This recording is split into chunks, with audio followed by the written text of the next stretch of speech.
Assalomu alaykum.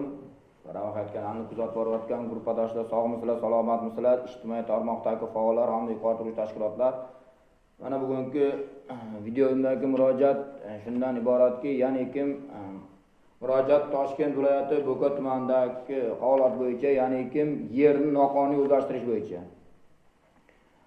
Murojaat Norchayev Ro'zmurod Tirkashevich fermer xo'jaligi, sobiq fermer xo'jaligi, ya'ni kim Norchayev Ro'zmurod Tirkashevich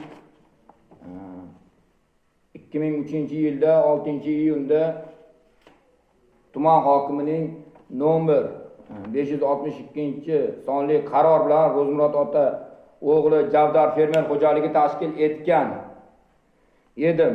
2008-2009-yillarda optimatsiya bo'lib menga tegishli yerlar deyapti.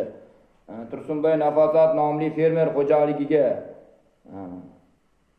Ro'zmurod ota o'g'li Javdar fermer xo'jaligining jami 15,5 gektar yer maydonlari qo'shib yuborilgan. O'sha Tursunboy Nafosat fermer xo'jaligiga, ya'ni kim hozirgi rahbari Davron aka degan fermer Bo'ka tumani Ezgulik mefeda istiqomat qiladi. Ikkala fuqaro ham. Holat bunday bo'lgan. Norchayev Ro'zmurod sobiq fermer, ya'ni kim o'sha fuqaro 2008-2009-yillar oralig'ida hokimiyatda yig'ilish bo'lish kerak bo'lgan hamda o'sha kuni bu fuqaro yig'ilishga borganligida bugun yig'ilish bo'lmaskan deb o'sha fermerni uyiga qaytarib yuborishgan hamda fermerning aytishicha o'sha vaqtda fermerning nomidan 2009-yilda Bo'ka tumani hokimiga ariza yozib chiqqan, men o'z xohishim bilan yerni topshiraman deb. Lekin bular fermer o'sha arizani yozib bermaganligi uchun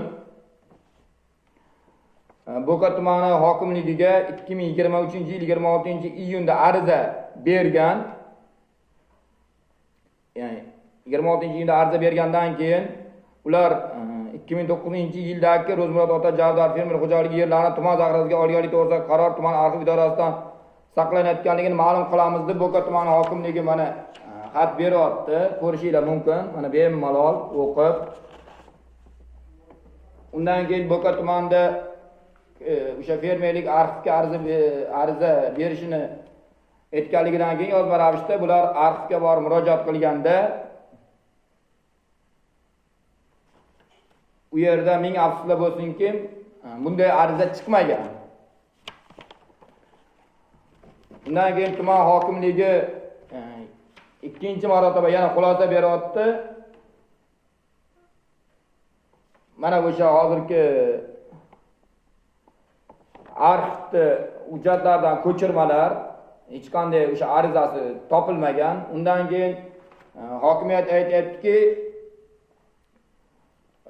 fermerni qilgan shartlari bo'lar ekan, o'sha shartlarini qo'pol ravishda buzgan deyapti. Xo'p, uni ham isbotini topmadi, ya'ni kim planlarini o'z vaqtida qilib borgan, qo'pol ravishda buzgan bo'lsa, nega unda birinchi marotaba ariza berganda arxivdan borib arxiv idorasida saqlanayotganligini ma'lum qilamiz deyapti arizasini, lekin arxivdan buni arizasi chiqmadi.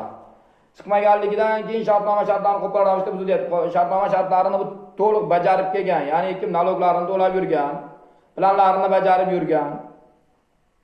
Ming afsuslar bo'lsinki, shu vaqtga qadar 2009-yildan beri hozirgi kunga qadar Bo'ka tumani hokimlariga, Bo'ka tumani prokuraturalariga bir necha marotaba murojaat qilgan.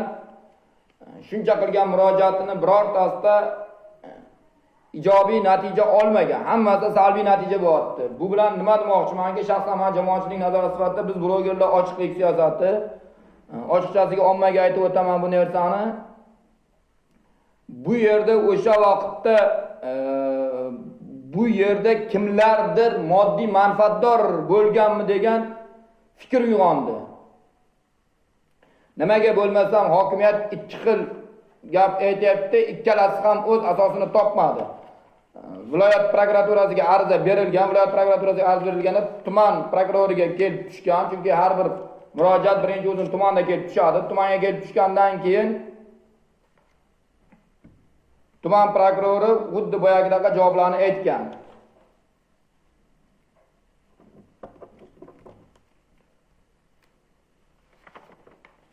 Hozir men yana bir ikkita hujjatlar bilan tanishtirib o'taman ommani. Buni ersani xudo xolasa bu murojaatimdan xudo xolasa viloyat prokurori, kerak hozir respublika prokuraturasi hamda qishloq xo'jaligi vazirligigacha bu murojaatim xudo xolasa yetib boradi degan umiddaman. Xudo xolasa o'sha tashkilotlar oldiga shaxsan o'zimiz boramiz murojaatchi bilan birgalikda. Hozirgi kunda viloyat hokimi Zoir Toyrovich men ko'p videolarimda bot aytaman. Men bu hokimning ish faoliyatidan minnatdorman. Bu hokim ishini yaxshi olib boryapti. Ya'ni kim shaxsan o'sha prezidentimizni umrlari uzoq bo'lsin, olib borayotgan islohotlarni qo'llab-quvvatlamoqdalar. Ya'ni kim blogerlar bilan hech qachon yomon munosabatda bo'lmaganlar, o'zlari bot takrorlab o'tadilar. Universitet videolarida ham bir nechtasini fuqarolar ko'rganmiz. O'zimizda ham shaxsan blogerlar ham fuqarolar ham kerak hozir o'sha tuman hokimlariga ham aytganlar, qo'l ostidagi xodimlariga ham tuman hokimiyatini blogerdan qochma, qayerga qochasan qochganingda. O'zingga to'g'rimisan, qochma deb aytganlar. Xullas bu murojaatim xudo xolasa Zoir Toyrovichga ham yetib boradi degan umiddaman. Xudo xolasa o'zlari bilan ham gaplashamiz. Bu narsaga o'zlari qonuniy baho beradilar degan umiddaman. Mana bu yerda mana yana bitta O'zbekiston Respublikasi Toshkent viloyati Bo'ka tumani hokimining qarori, o'sha Ro'zmurod ota o'g'li Javdar fermer xo'jaligi 2003-yil 22-yanvar 1-oylik umumiy o'sha Bo'ka tumanidagi fermerlar yer ajratish komissiyasining o'sha 2003-yilda tasdiqlanganligi 25 yillik ijarada 14,5 gektar yer mana sal sivetni xiraroq chiqqan, o'zingizlar ko'rib baho bera olasizlar. Hujjatlar hammasi bor bizda.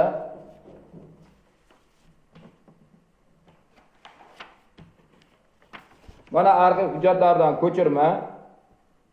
O'sha Ro'zmurod ota o'g'li Javdar fermer xo'jaligida ajratilgan yer maydoni tuman hokimligi zaxira yer hisobiga qaytarish to'g'risida deyapti. Ya'ni kim O'zbekiston Respublikasi Yer kodeksining 36-moddasida fermer xo'jaligi to'g'risidagi qonunning 32-moddasiga asosan Ro'zmurod ota Javdar fermer xo'jaligi boshlig'ining yer uchastkasini ijaraga olish huquqini ixtiyoriy voz kechish to'g'risida tuman hokimi nomiga yozgan arizasini deyapti.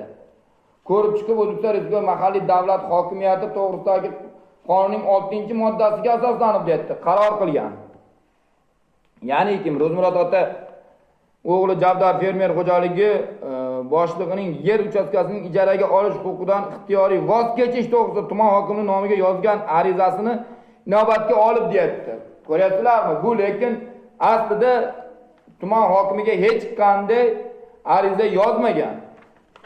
O'sha vaqtda tuman hokimlarida bo'lgan haqiqatan yerni olib berish. Hozir 2021-yilda, 21-yilda 2021-yilda u qaror o'z kuchini yo'qotdi. Tuman hokimlarida yo'q unaqa qaror. Hozirgi kunda yerlar 2021-yildan boshlab faqat aksion orqali, ya'ni kim ochiq onlayn aksion orqali sotib olinyapti.